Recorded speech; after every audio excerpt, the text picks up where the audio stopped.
기도할 때에 우리 담임 목사님과 또 성도들을 위해서 기도해 주시기 바랍니다.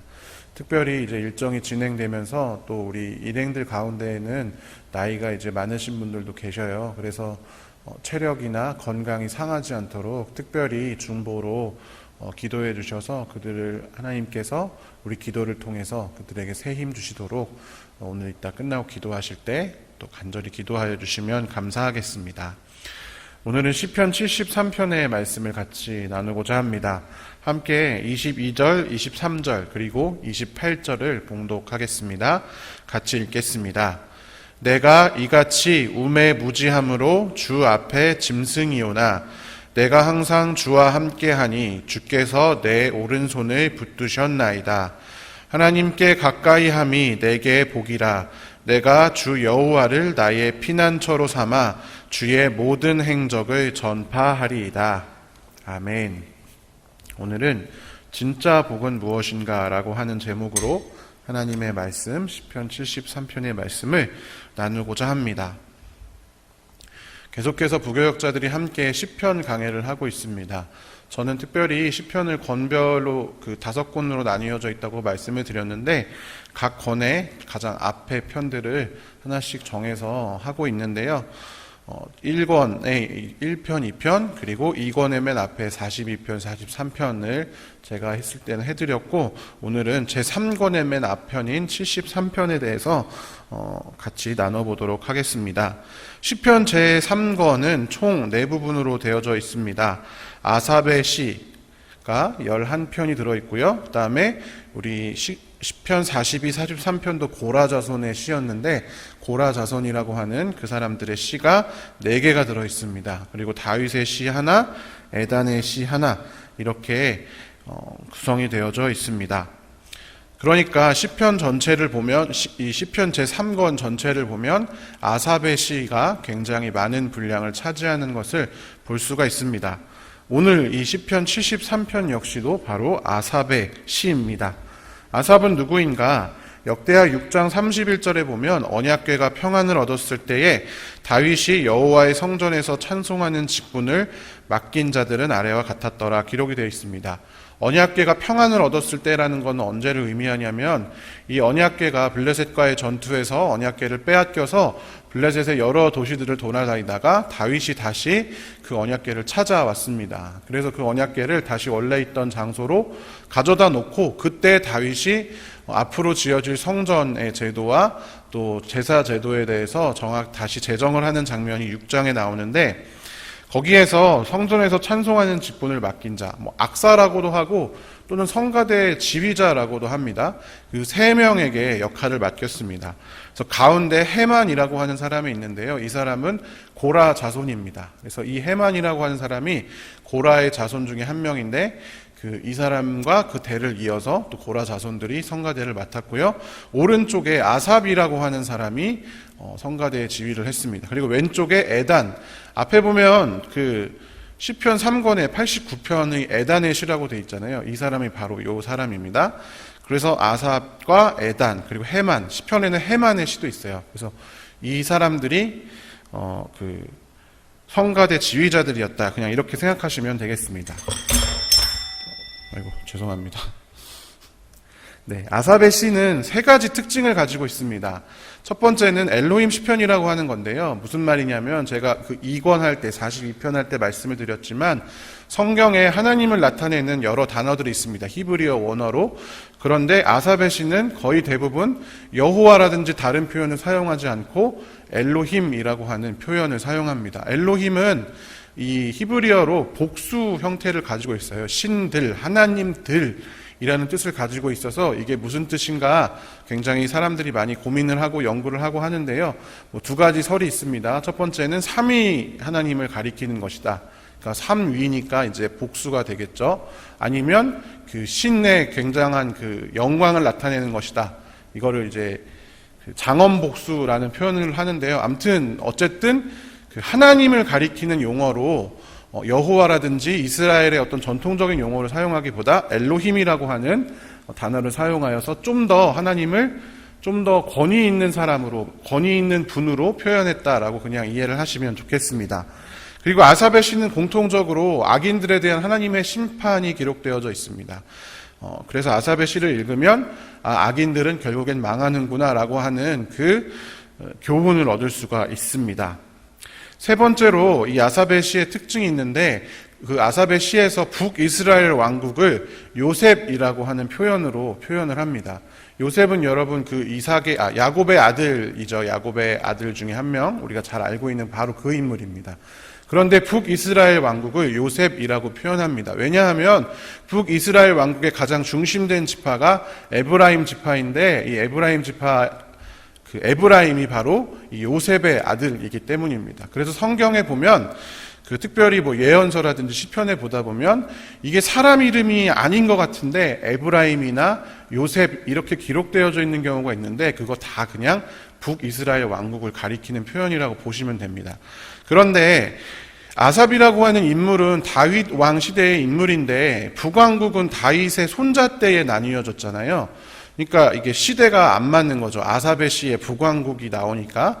그래서 이제 사람들이 추측하기를 아삽의 시는 아삽이 다 쓴 게 아니라 아삽이라고 하는 그 아삽으로부터 시작된 그 성가대 지휘자들 중에 이제 한 명이 후대에 쓰기도 하고 아삽이 직접 쓰기도 하고 이렇게 했다라고 추측을 합니다. 어쨌든 오늘 시편 73편은 아삽이 썼는지 아삽의 후손이 썼는지 정확히는 알 수 없지만, 어쨌든 아삽 성가대, 아삽과 그의 후손인 지휘자 중에 한 명이 기록한 그러한 시입니다. 오늘 시의 구조는 굉장히 간단합니다. 딱 반으로 접을 수가 있는데요. 첫 번째 1절부터 14절까지 절반은 악인의 형통함으로 인해서 성경 말씀, 하나님의 말씀, 특별히 시편 1편에 나온 말씀과 현실 간의 괴리가 발생을 합니다. 왜냐? 악인이 형통하고 의인은 고난을 받기 때문에. 그것 때문에 흔들리는 시인의 믿음에 대해서 묘사를 하고 있는 게 바로 1연입니다. 두 번째 연 15절부터 28절까지는 진리를 깨닫고 믿음이 회복되며 무엇이 참 복인지 깨닫는 시인이 그 시인의 내용으로 이렇게 구성이 되어져 있습니다. 그 중에 1년은 역시 3개로 또 나눌 수가 있는데요. 첫 번째로 어떻게 믿음이 흔들렸는지에 대해서 고백하는 것, 그리고 믿음이 흔들리게 된 2가지 이유, 첫 번째 악인이 형통한 것, 두 번째 의인이 고난받는 것에 대해서 묘사를 하고 있습니다. 먼저 1절부터 3절까지를 함께 읽어보겠습니다. 하나님이 참으로 이스라엘 중 마음이 정결한 자에게 선을 행하시나 나는 거의 넘어질 뻔하였고 나의 걸음이 미끄러질 뻔하였으니 이는 내가 악인의 형통함을 보고 오만한 자를 질투하였음이로다. 2절에 보면 평행법이 한 번 더 등장을 하죠. 나는 넘어질 뻔했다. 나의 걸음이 미끄러질 뻔했다. 똑같은 말이 성경에서는, 이 시편에서는 시적인 표현으로 많이 반복된다라고 말씀드렸죠. 그리고 그 뒤에가 중요하다라고 말씀을 드렸습니다. 넘어질 뻔했다, 미끄러질 뻔했다라는 것은 실제로 이 사람이 물리적으로 넘어졌다거나 미끄러진 게 아니겠죠, 여러분. 믿음의 도상에서 실족할 뻔하였다라는 것을 표현한 것이 바로 2절의 내용입니다. 그럼 왜 이 사람이, 이 시인이 왜 믿음이 실족할 뻔하였는가? 바로 3절의 내용 때문이겠죠. 악인의 형통함을 보고 오만한 자를 질투하였다 라고 기록이 되어 있습니다. 여러분, 시편 전체를 관통하는 시편 1편 제가 해드렸는데 거기에 어떻게 되어 있었죠? 오만한 자가 바로 그 시편 1편에 등장합니다. 오만한 자는 복 있는 사람들, 이 노래, 이 시를 함께 부르는 이스라엘 백성들, 그리고 지금 이 시간에 이 시를 함께 읽고 있는 우리 모두가 반드시 피해야 할 것이 오만한 자의 자리에 서는 것이었습니다. 그리고 해야 할 것이 무엇이었죠? 기억나십니까? 여호와의 율법을 즐거워하며 주야로 묵상하는 것, 그것이 복 있는 사람들이 해야 하는 것이었습니다. 왜 그래야 했을까요? 그렇게 해야 율법을 주야로 묵상하고 율법을 즐거워하여야 시냇가에 심은 나무처럼 하는 일이 다 형통하리로다, 이렇게 시편 1편에 기록이 되어져 있었습니다. 그런데 여러분, 딱 3절에 보면 그 말씀과 다르게 세상을 살다 보니까 악인이 형통하고 오만한 자가 잘 되더라 하는 것입니다. 이 성경 말씀과, 특별히 시편 1편의 말씀과 너무나 다르니까 이 시인이 쉽게 말하면, 소위 말하면 미치겠다라는 거죠. 마음이 화가 나고 궁금하고 고통스러웠다라는 것입니다. 3절부터는 구체적으로 악인이 어떻게 형통하는지 아주 자세히 묘사를 합니다. 4절부터 9절까지의 말씀을 같이 한번 읽겠습니다. 그들은 죽을 때에도 고통이 없고 그 힘이 강건하며 사람들이 당하는 고난이 그들에게는 없고 사람들이 당하는 재앙도 그들에게는 없나니 그러므로 교만이 그들의 목걸이요 강포가 그들의 옷이며 살찜으로 그들의 눈이 솟아나며 그들의 소득은 마음의 소원보다 많으며 그들은 능욕하며 악하게 말하며 높은 데서 거만하게 말하며 그들의 입은 하늘에 두고 그들의 혀는 땅에 두루 다니도다. 아멘. 아주 구체적으로 묘사가 되어 있죠. 평행적인 표현이 굉장히 많이 등장하는 그런 시기도 합니다. 죽을 때에도 고통이 없이 죽는다. 돈이 많아서 뭐 치료를 잘 받아서 그럴 수도 있고 뭐 알 수 없습니다. 어쨌든 죽을 때에도 고통이 없다. 돈이 많고 악인이 이제 잘 돼서 늘 먹을 것도 좋은 것만 먹으니까 힘이 늘 강건합니다. 사람들이 당하는 고난이 그들에게는 없고 사람들이 당하는 재앙도 그들에게 없는 것처럼 보입니다. 교만이 목걸이요 강포가 옷이다라는 표현에서 목걸이나 옷은 여러분 우리가 늘 밖에 나갈 때 일상적으로 하고 나가는 거잖아요. 그러니까 다른 사람들한테 늘 이렇게 한다는 거예요. 교만과 강포로. 교만은 우리가 알고 있는 단어고 강포라는 것은 어떤 말이냐면 약한 사람들, 가난한 사람들에게 포악하게 대하는 행위를 강포하다라고 표현을 합니다. 그러니까 이 사람들은 늘 교만하고 늘 가난한 자, 약한 자들을 괴롭히고 그들에게 포악하게 행동하는 그러한 사람들이라는 것입니다. 그런데도 그들은 늘 살이 쪄가지고 눈이 솟아날 정도로, 이게 시적인 표현이죠. 실제로 막 눈이 막 튀어나왔다는 게 아니라 그 정도로 살이 찌고 소득이 마음의 소원보다, 그들이 원래 원하는 것보다도 소득이 많다는 거예요. 그들이 하나님 우리는 막 돈을 주십시오 해도 잘 안 주시는 것 같은데 이 사람들은 마음에 바라는 것보다 나 돈 별로 필요도 없는데 근데 돈이 막 계속 들어온다라는 거예요. 그런데 그들은 또 어떤 사람들입니까? 능욕하며 악하게 말하며 높은 데서 거만하게 말하는 사람들입니다. 9절에 보면 재미있는 표현이 있는데요. 그 입은 하늘에 두고 혀는 땅에 두루 다닌다라는 표현이 있습니다. 이것도 평행법이죠. 입, 혀, 그다음에 하늘, 땅 이렇게 나와 있는데요. 여러분 성경에서 하늘과 땅이 같이 나오는 경우는 거의 대부분 하늘과 땅을 합쳐서 창조 세계 전부, 온 우주를 의미합니다. 그래서 이 성경에 보면 그 예언자들이 하늘이여 땅이여 이렇게 외치는 장면이 많이 나오거든요. 그게 온 피조세계야 들어라 이런 말이랑 똑같습니다. 그러니까 하늘, 땅. 그러니까 이들의 그 악한 말과 악한 이 혀들이 온 세계에 가득할 정도로 그들이 정말 이 악한 말을 많이 한다. 그 정도로 심하다라는 것을 뜻하는 것입니다.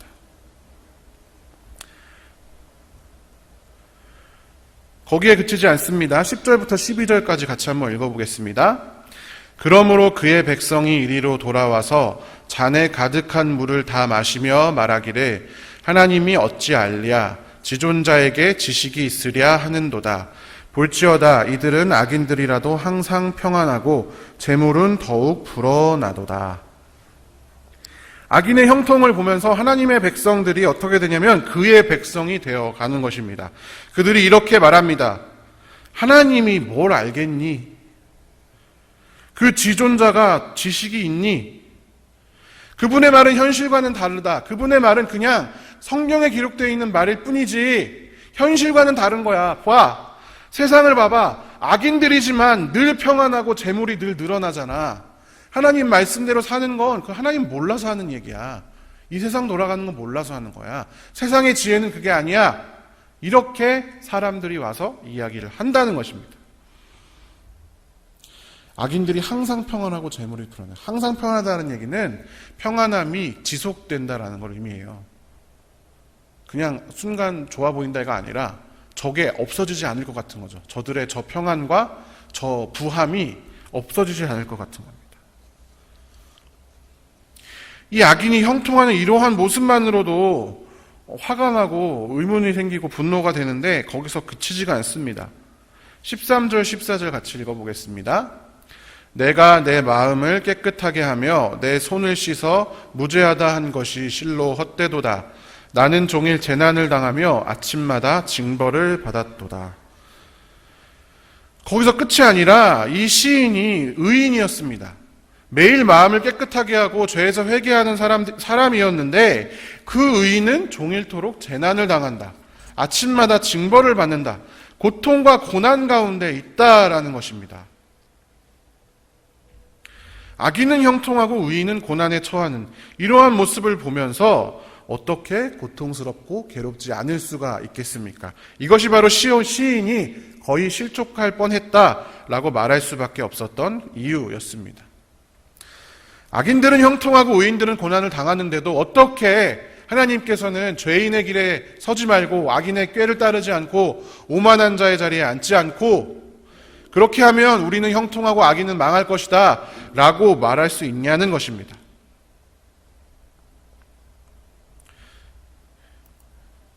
여기서 끝나면 너무 그렇죠? 2연에서는 이 시인이 다시금 이 믿음을 회복하는 장면이 나옵니다. 먼저 15절부터 20절까지 같이 한번 읽어보겠습니다. 내가 만일 스스로 이르기를 내가 그들처럼 말하리라 하였더라면 나는 주의 아들들의 세대에 대하여 악행을 행하였으리이다. 내가 어쩌면 이를 알까 하여 생각한즉 그것이 내게 심한 고통이 되었더니 하나님의 성소에 들어갈 때에야 그들의 종말을 내가 깨달았나이다. 주께서 참으로 그들을 미끄러운 곳에 두시며 파멸에 던지시니 그들이 어찌하여 그리 갑자기 황폐되었는가 놀랄 정도로 그들은 전멸하였나이다. 주여 사람이 깬 후에는 꿈을 무시함같이 주께서 깨신 후에는 그들의 형상을 멸시하시리이다. 아멘. 15절에 보면 이 사람이 그렇게 얘기해요. 나도 그 사람들처럼 말할 뻔했다. 그렇게 말했다면 큰 죄를 지었을 겁니다. 이렇게 이야기를 하는 겁니다. 그들처럼 말하리라의 그 말은 아까 앞에 나왔던 하나님이 뭘 알아? 그분은 아는 게 없어. 현실은 달라. 이렇게 얘기할 뻔했다라는 거예요. 말은 안 하고 죄는 짓지 않았지만 16절에 보면 도대체 이게 그럼 어떻게 된 일일까? 앉아서 고민해 보니까 이 악인들의 형통한 삶과 믿음 사이에 이 딜레마를 해결할 수가 없어가지고 너무 고통스러웠더라는 거예요. 그런데 17절 하나님의 성소에 들어가서야 악인들의 종말, 운명에 대해서 깨닫게 되었다라는 것입니다. 성소는 여러분 특별히 성전 중에서도 하나님이 거하는 곳입니다. 성전 중에서도 하나님이 거하는 곳으로 구별되어진 곳이 성소입니다. 즉, 이 시인은 성전에서 하나님을 만나고 나서야 새로운 깨달음과 믿음에 이르렀다라는 것입니다. 시인은 실족할 만큼 위급했던 순간에 올바른 선택을 했습니다. 하나님을 가까이 할 수 있는 예배의 장소로 간 것이죠. 세상을 쫓아 살고 세상을 따라 살고 원망하고 고민만 하고 있지 않고 결국에는 하나님 앞에 나아오는 선택을 했습니다.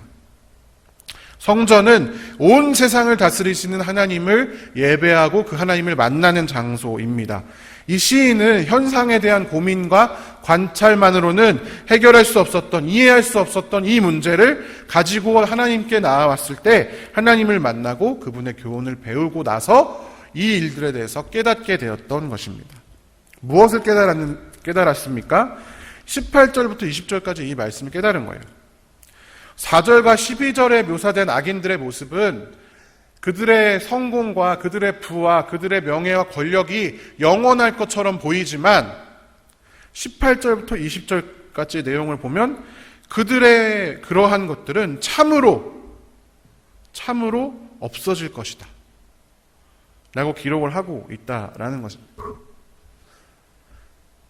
19절에 그들이 어찌하여 그리 갑자기 황폐되었는가 놀랄 정도로, 이 놀랄 정도로라는 말이 이 번역을 좀 바꿔서 그 원래 번역에 좀 맞춰서 하면 이런 의미예요. 그들이 왜 우리가 이렇게 갑자기 망했지? 라고 깜짝 놀라는 그 정도 순간, 짧은 순간에 그들이 다 없어진다라는 거예요. 우리의 이게 다 어디 갔지? 갑자기 어느 사라져버렸지? 할 정도로 그들이 전멸한다라는 것입니다. 사람이 깬 후에는 꿈을 무시함같이, 여러분 자다가 일어나서 자던 꾸던 꿈이 잘 생각 안 날 때가 있잖아요. 그리고 꿈을 계속 생각하면서 살지 않잖아요. 그런 것처럼 하나님께서 깨신 후에는 그들이 아무리 이 땅에서 돈이 많고 명예가 많고 권력이 많았다 하더라도 그거 없는 것처럼 된다라는 것입니다. 승승장구하던 악인들이 완전히 없어져서 흔적도 보이지 않을 것이다 라는 것입니다. 여러분, 그것에 대한 예를 예수님께서 말씀하셨어요. 누가복음 16장에 보면 거지 나사로와 부자 이야기가 나옵니다. 다 읽기엔 너무 기니까 여러분 혹시 대부분 다 아시지만 어떤 부자가 있어서 맨날 좋은 옷 입고 많이 먹고 이렇게 지내는 부자가 있었습니다. 그런데 나사로라고 이름한 한 거지가 병이 들어가지고 그 대문 앞에 누워서 있었습니다. 그리고 그 부자가 밖에 내다 버리는, 잔치하고 내다 버리는 음식 쓰레기를 주워 먹으면서 살았습니다.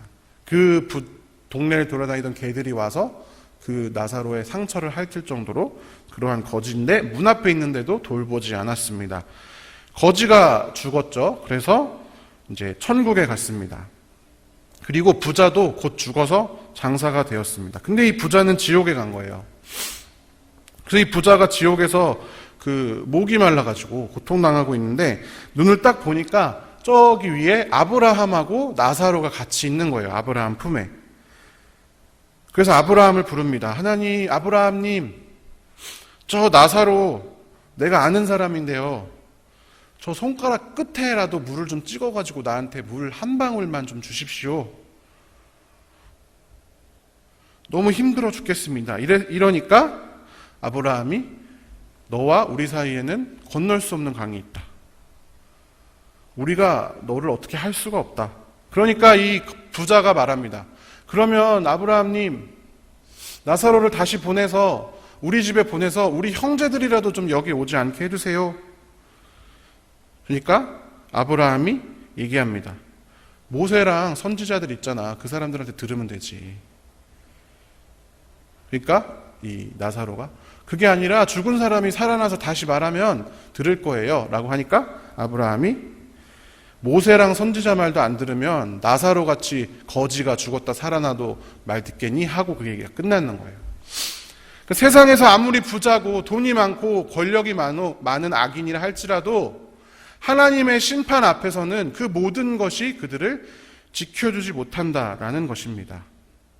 그것을 깨달았던 것입니다. 그리고 시인은 이렇게 고백합니다. 21절부터 26절까지의 말씀 같이 읽겠습니다. 내 마음이 산란하며 내 양심이 찔렸나이다. 내가 이같이 우매 무지함으로 주 앞에 짐승이오나 내가 항상 주와 함께하니 주께서 내 오른손을 붙드셨나이다. 주의 교훈으로 나를 인도하시고 후에는 영광으로 나를 영접하시리니 하늘에서는 주 외에 누가 내게 있으리요 땅에서는 주밖에 내가 사모할이 없나이다. 내 육체와 마음은 쇠약하나 하나님은 내 마음의 반석이시요 영원한 분깃이시라. 아멘.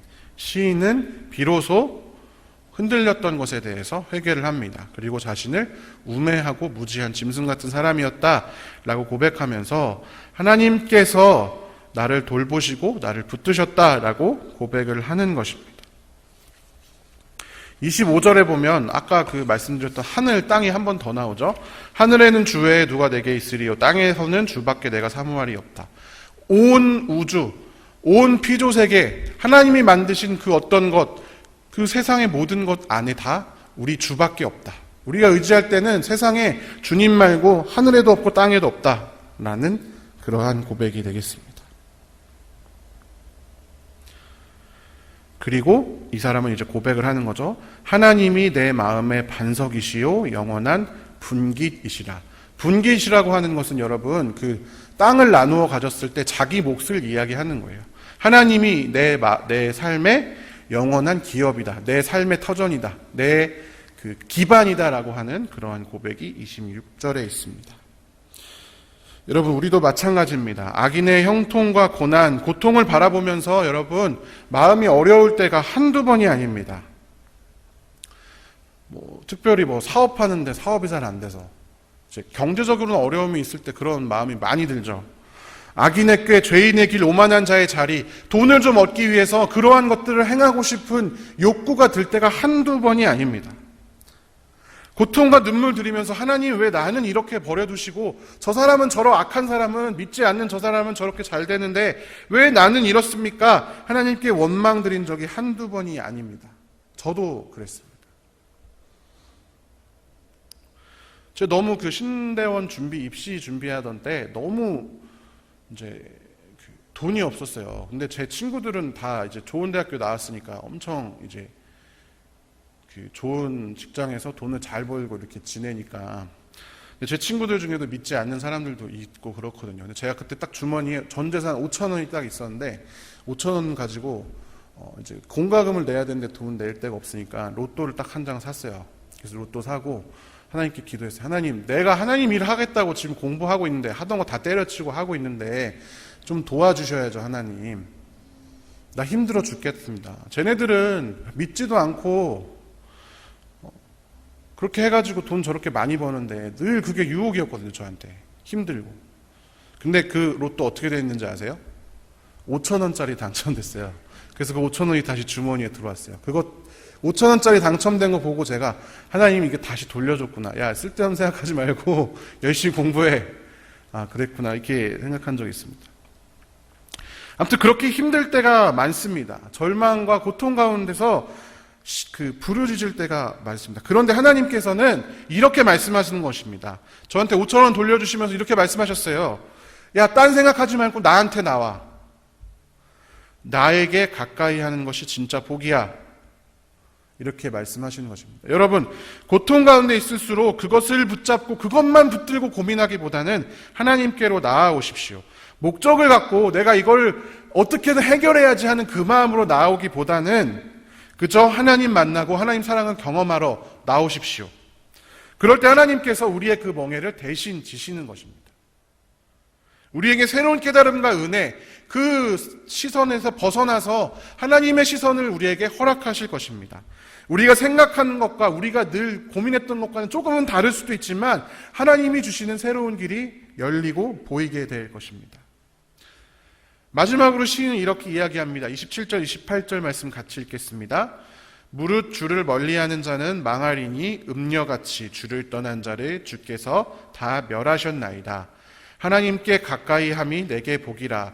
내가 주 여호와를 나의 피난처로 삼아 주의 모든 행적을 전파하리이다. 아멘. 시인이 시편 1편의 말씀에서부터 의문을 얻었는데 결국엔 다시 시편 1편으로 돌아오는 거예요. 복이 진짜 뭐냐? 복은 내가 하나님께로 나아갔을 때 하나님이 내게 주시는 돈이나 권력이나 명예, 그것이 복이 아니라 하나님께 가까이 한 것 그 자체가 내게 복이다라는 것입니다.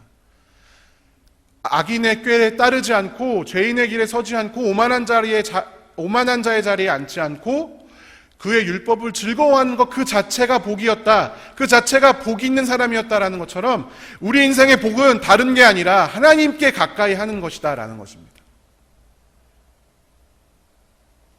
나머지는 그거에는 비하지 못하는 다른 것이다 라는 것입니다.